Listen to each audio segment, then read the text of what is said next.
एक बार एक बालक काशी से पढ़ करके आया, अपने पिताजी के पास आकर के बोला, पिताजी मैं सब कुछ पढ़ के आया हूं, आप जहां से चाहो पूछ लो। तो पिता ने यही पूछा, बताओ पाप के बाप का नाम क्या है?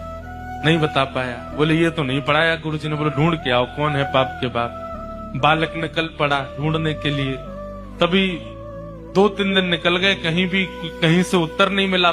तभी एक घर के बाहर गौ माता खड़ी थी, तुलसी का पौधा लगा था।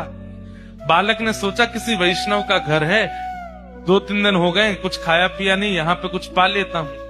उस घर में जैसे ही प्रवेश किया, वो किसी वैष्णव का घर नहीं था, एक वैश्या का घर था। तो वैश्या ने जैसे ही बालक को देखा, ब्राह्मण बालक के हाथों में वेद लगे हैं, तुरंत वैश्या आई जल का पात्र लेकर के। तो ब्राह्मण ने तुरंत जल लिया, पान किया, पान करके बोली ये घर मुझे लगता है किसी वैष्णव का है, गोबर का चौका लगा है, बाहर गैया है, तुलसी का पौधा है।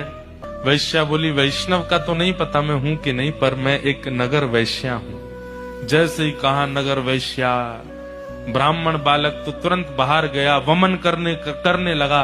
वैश्या बोली क्या कर रहे हैं आप? बोले पाप का बाप ढूंढने निकला था, वो तो मिला नहीं, तुम्हारे घर पर आके जल पी लिया, पाप और कर दिया मैंने। जैसे ही सुना कि पाप के बाप को खोजने निकले थे, वैश्या ने मन में सोचा ज्यादा दूर नहीं जाने दूंगी, यहीं मिलाती हूं। अब भगवान जल पी ही लिया है आपने, पाप तो हो ही गया आपसे, अब तो आपको जाना पड़ेगा, नदी स्नान करनी पड़ेगी, जनेऊ बदलनी पड़ेगी, तभी आप शुद्ध हो गए। ब्राह्मण बोले और नहीं तो ये सब करना पड़ेगा तभी शुद्ध होऊंगा मैं।